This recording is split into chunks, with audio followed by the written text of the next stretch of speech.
Hello everyone, my name is Cliff and welcome back to my channel. This is Cliff's Dark Gems. And if you're new here, welcome for the first time. Today we're going to do part 4 of my special project, which is my top 100 books of all time.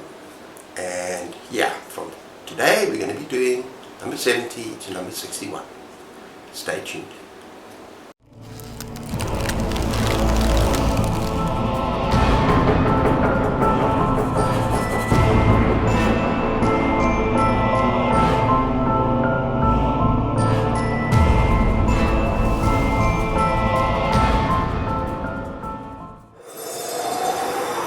Okay everyone, just a quick reminder of the rules. Only 2 books per author, and also if I have a series, a fantasy series, say for instance, just the one book, or I just present the whole series as is. So let's get going. Okay, position 70, from the great British horror author that gave us The Ghosts of Sleeth, as well as The Rats, I present to you number 70, Fluke. And yes, I know, this is the one book he wrote that is not a horror book. It's most definitely not a horror book. It's told from the perspective of a dog, from puppyhood to adulthood. And this dog has dreams and memories and the knowledge that in another life, it was a human. Now this is just a fantastic adventure thriller. It's moving, it's sad, it's very powerful. In parts it's kind of dark, the conclusion is pretty dark, and it's also very thought-provoking, and I absolutely loved it.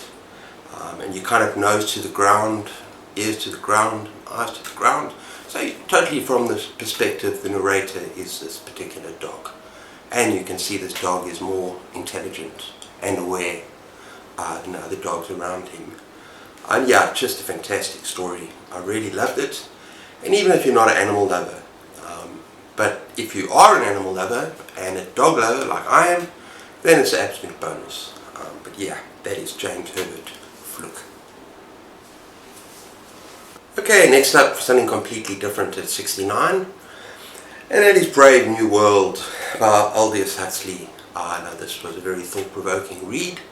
And you just imagine a world where human beings are completely genetically created. They're socially indoctrinated, and they're completely passive in the face of authority. They have no thought, they have no freedom, you have nothing of your own. But never mind, there's sex on tap.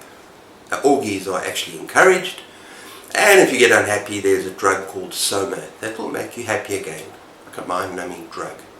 Now if you're an outsider in this group, like this one character called, I think it's a Savage.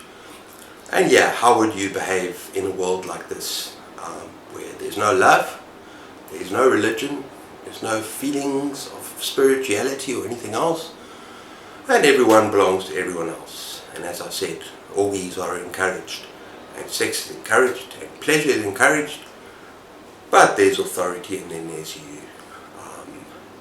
It's scary, it's terrifying, and it's very, very thought-provoking, this particular book. And I know recently I read Fahrenheit 451, where books are banned in that society, in that sci-fi dystopian society. In this specific society, I don't think people would give a rat's ass about actually reading books anyway. Okay everyone, the next is a classic schoolboy book. A school book, and I'm pretty sure most of you read it at school, and maybe some of you absolutely hated it. But I'm talking about Lord of the Flies by William Golding. Now I love this book. I really enjoyed it at school, but not as much as when I became a teacher and I had to actually look at the themes a little bit more deeply.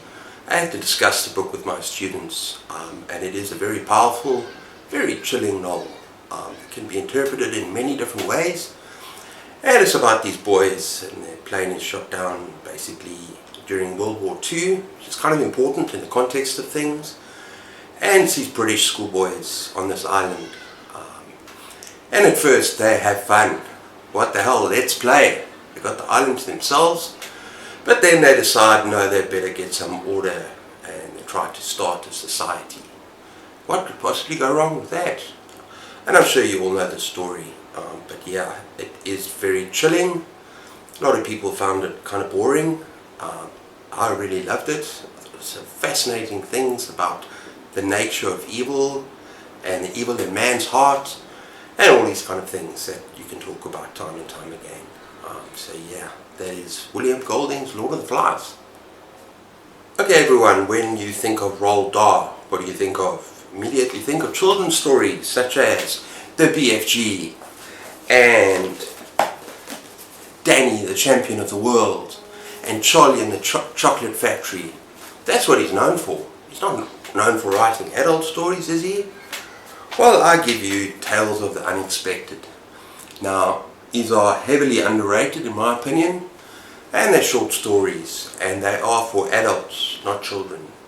Perhaps young adults would appreciate them as well, but they're often very darkly humorous, macabre, horror, but it's subtle, and all of them have this kind of sting in the end of the tale, like this unexpected twist ending that you don't see coming. And I would highly recommend them to people that like horror, enjoy horror. It's just something a little bit different.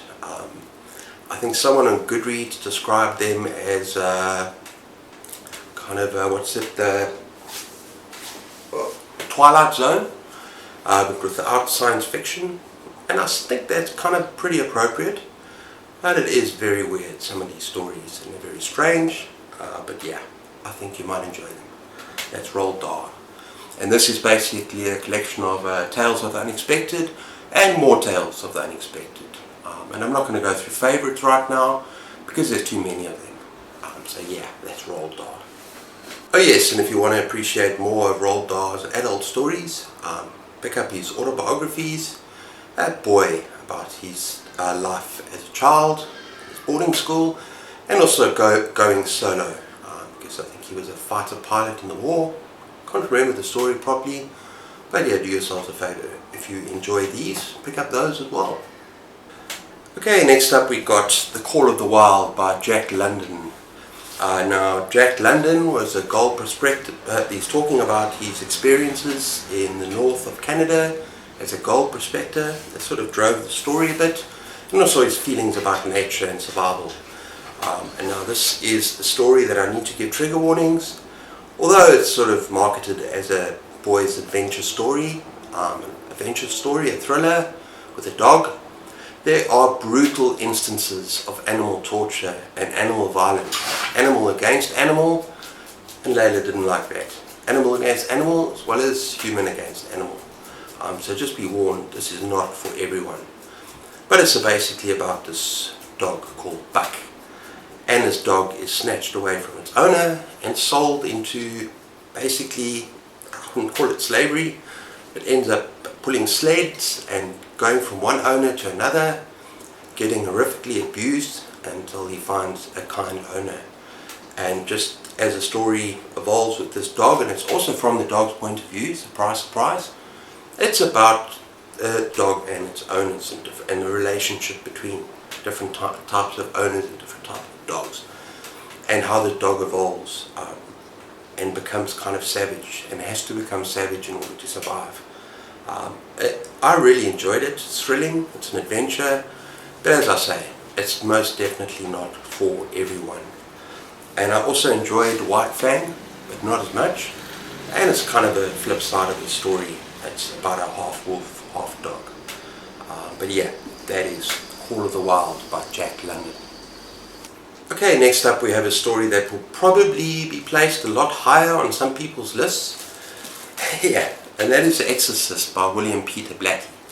The reason it's only placed at number 65 is because I'm not a huge fan of Exorcist type stories, possession type stories, whether it be movies or books.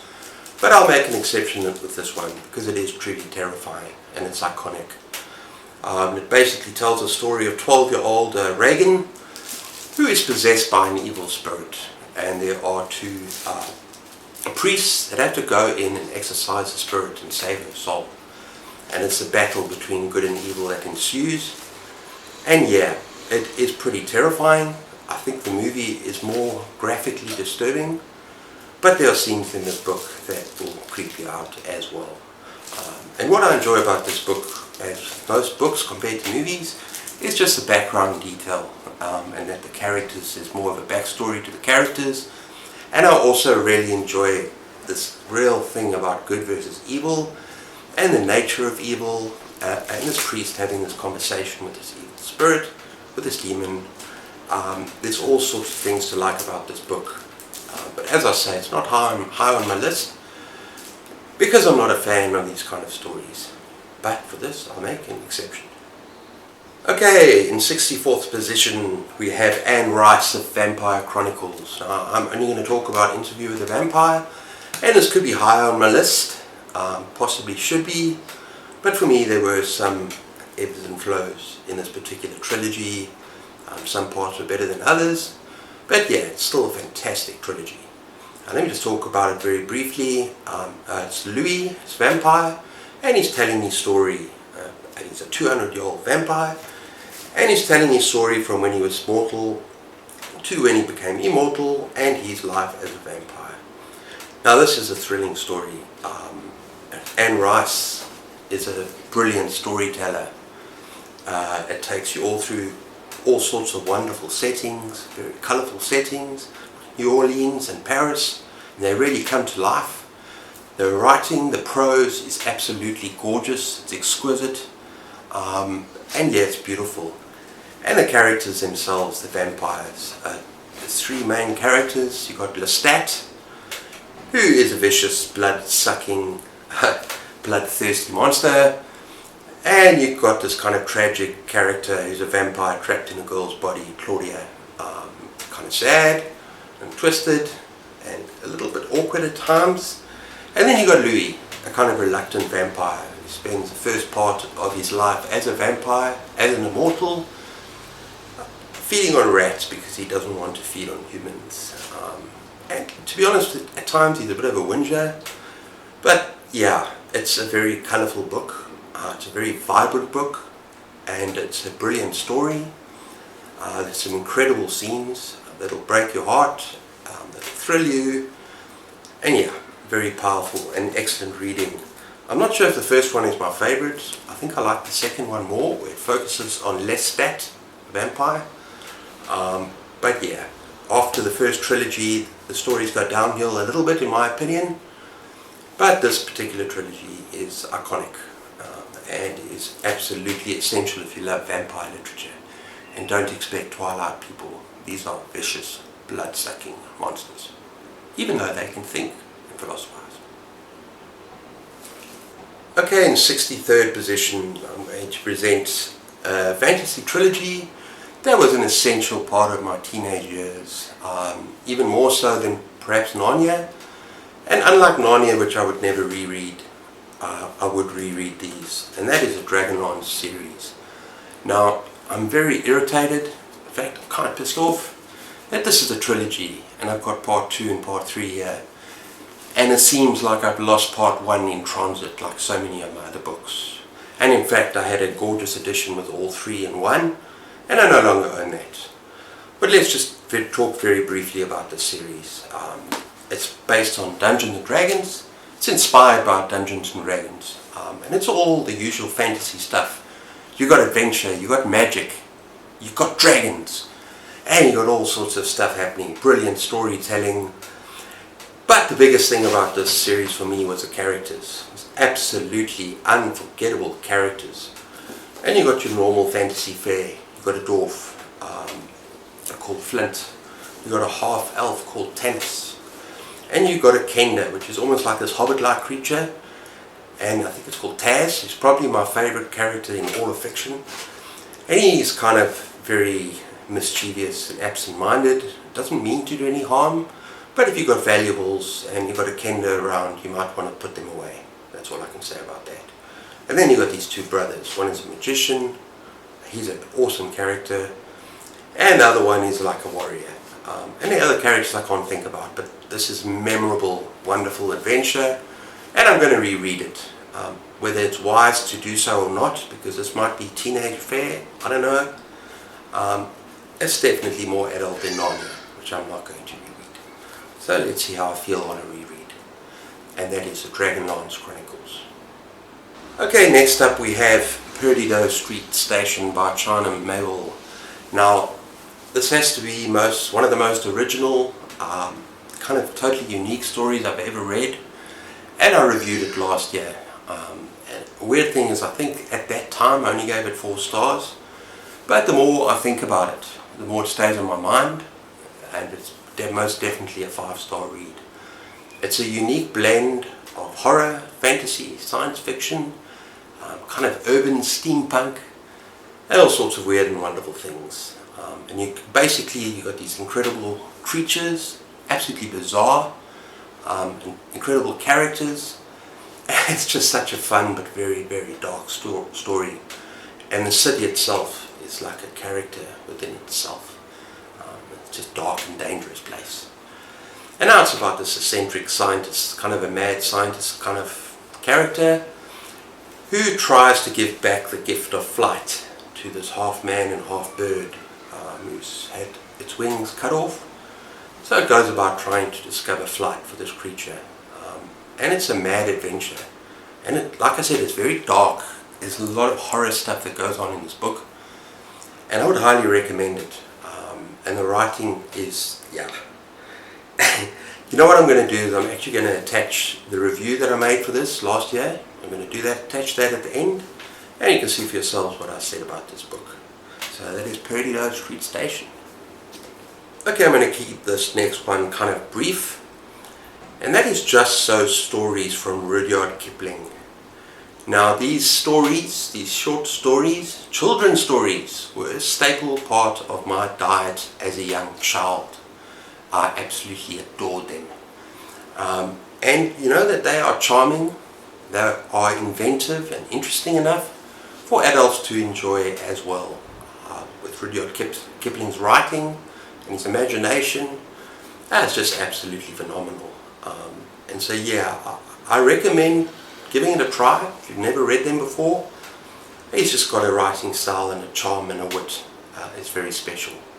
And I think 2 of my favourites of his are How the Leopard Got His Spots and how the elephant got his trunk. And I mean, this just goes also to my love for wildlife. I'm an animal fanatic. I love wildlife. I used to be a field guide. So anything in that kind of way. I mean, I've had 2 books about dogs today. So anything along those lines is going to be right up my alley. So those are some of the greatest books that I've ever read. So yeah, that's my list for today. Okay everyone, so I hope you enjoyed that. If you did enjoy that, please be sure to give me a thumbs up and subscribe. And also leave me a comment down below. Have you read any of those books? What do you think of them? And yeah, I look forward to hearing from you. And as usual, please take care of yourselves, keep those pages turning, and cheers.